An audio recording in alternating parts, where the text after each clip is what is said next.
I'm so glad you were the first one to ask the question. Because you see what this gentleman has done, and I really admire you for what you've done. Out of his pain comes his passion to do his purpose. He's not just talking about himself. He had to go through something to get to the passion that he's gotten to. He's the first person that my staff met when we got here. Why? Because out of his pain comes a passion to carry out his purpose. And you just illustrated what I've been talking about for the last 30 minutes. You felt it? All right, yes, sir. Yeah, to a degree.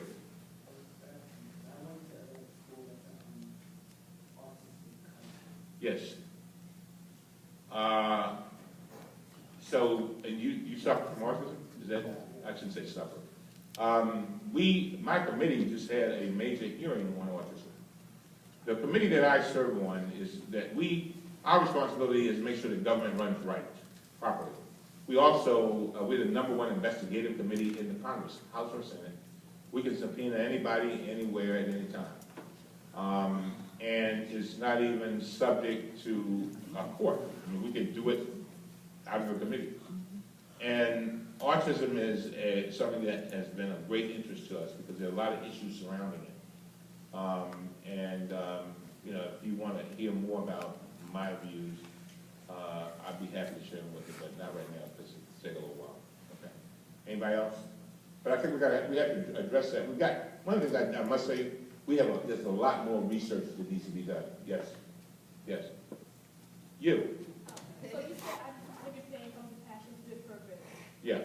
So you have to wait to feel the pain, to feel the passion to do something. Say that a little bit. Why don't you stand up so everybody, I think this is a great question. I can hear it coming already. So you have to wait to feel the pain before having the passion to do something. Can't you be passionate to do something about the pain?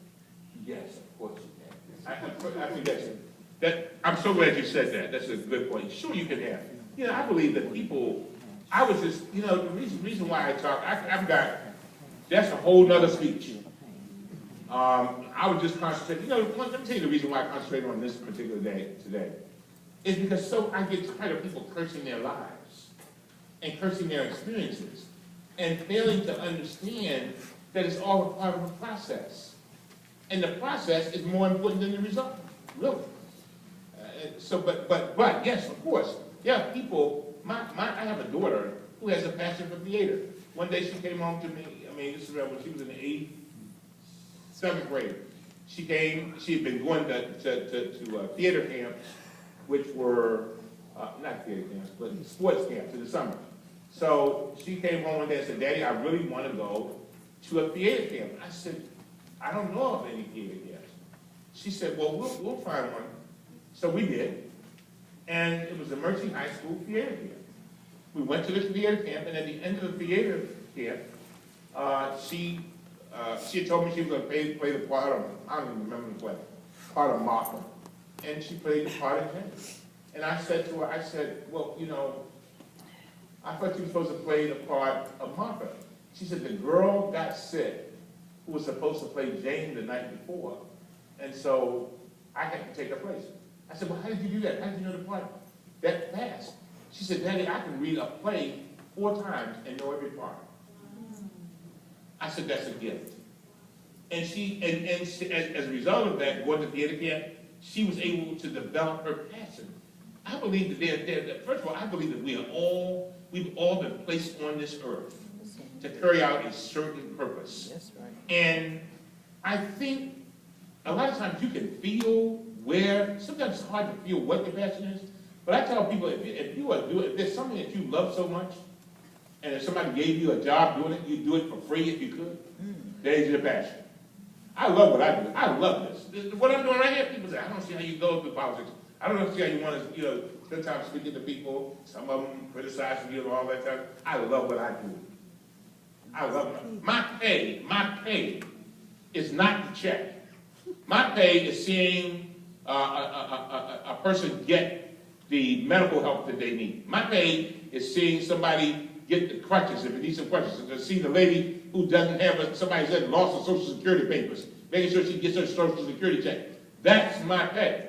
Because I believe that is my purpose. Ladies and gentlemen, if you can, and the reason why I talk about this subject so much is because if you can determine what your purpose is, I mean, what your passion is, then you can determine your purpose.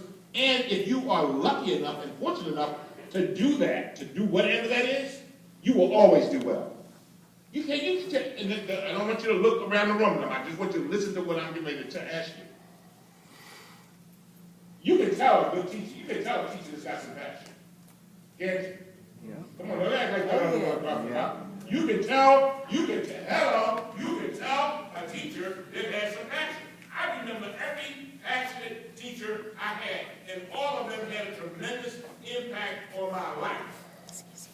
They did not come to work so that they could get that new car. They came to work so that they could lift me up. And I remember we had this one guy when I was in college. He would copy all these articles and stuff. So we didn't have all the technology that you go every day. So he would Xerox copy all these things and bring them to class, so that we would have the most recent information. And we loved him. And so what I'm saying to you is that somebody that's doing their passion, and everybody does it. I remember when Michael Jordan was playing basketball. I used to go and watch Michael. I was practicing law, but I would go and watch Michael Jordan play basketball. Oh, I would watch that television. I would be glued to television. I'd see Michael dunk and all this kind of stuff. And you know what it did for me? It made me want to go back and be a better lawyer. Can I tell you a little secret? People admire people who are good at what they do. People admire people who are good at what they do. And by the way, and so, you know, that's why I'm so glad that I had a mother. I got mad with my mother. I used to get tired of my mother telling me when I cleaned the bathroom so well, that if the Queen of England came to the bathroom, in our bathroom, dropped her bubble gum on the floor, she could pick it up and eat it. I got tired of that. I got tired of it, but when I got that pot washing job, I was glad she told me that. I'm telling you, there are people, when I look at my staff, I choose my staff. I've had some brilliant, these are brilliant people. But one of the main things I choose them for is passion. You know why? Because I know they're going to do the job well. If it's just about politics, if it's just about a relationship of convenience, that is not enough. You know, it's really not. And when I married my wife, I said, we are marrying. This is a relationship not of convenience, but of conviction. Of conviction. Because that means that in the tough times, in the difficult times, you will get through. You know, you will hold each other's hands, you will get through some kind of way. But we have so much now that is dependent on convenience. Oh, I don't like, I went to Mr. Josie's class, and, I didn't like them plaid pants that he had on, so I don't think I want to be in that class. Oh, the class is at 8 o'clock, girlfriend, I ain't getting up no 8 o'clock.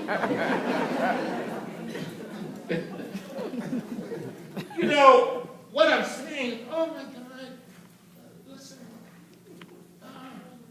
you are so blessed to have these opportunities to get an education. So blessed. And I think, and we gotta understand that if we don't take advantage of this, and this is a small sacrifice, to study a little bit. I had more fun in college than I had in my whole life. Those 4 years went by so fast, I don't know what to do. My daughter, she just finished her first year at Howard University. And she called me the other day and said, Daddy, Friday, don't forget Friday, Daddy. I said, Friday what? Friday, you're supposed to come and help me move my stuff back home. I said, the year's up already? The year is up. Come on now, don't fool me. Many of you all, some of you all may be taking courses and taking a long time. But that time does go by fast. But look what you're preparing for. Oh. No, really, seriously. Think about how you up your, and I love to go to graduations. I get chills when I go to graduations. You know what the part I like the most is when the students are coming in. I love that. You know why? Because I realize, I realized that they started something and finished it. Too many of us start things and don't finish them. There are people in this room who are anticipating not finishing what you have done. I beg you to finish it. And by the way, it is not about you. This is bigger than you. This is about your children and your children's children.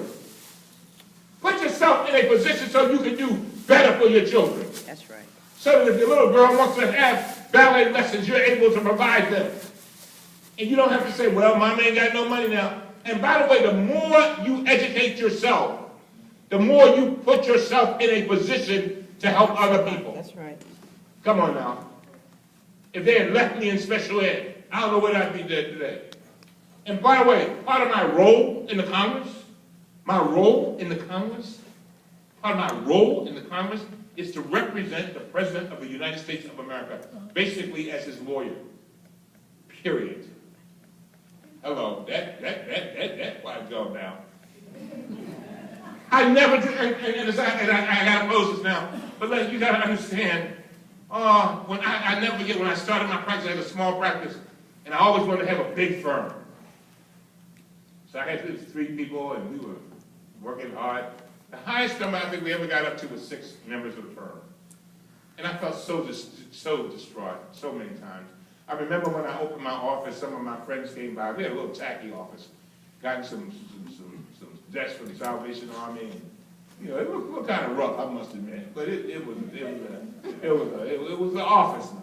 And I remember some of my boys came by and said, they were laughing at me. Oh man, you got a tacky office. And then there's something dawned on me. I said, at least I got an office. So, you know, so I wanted a big firm, right? But I never got the big firm. There were many days that I felt like I was just simply in pain.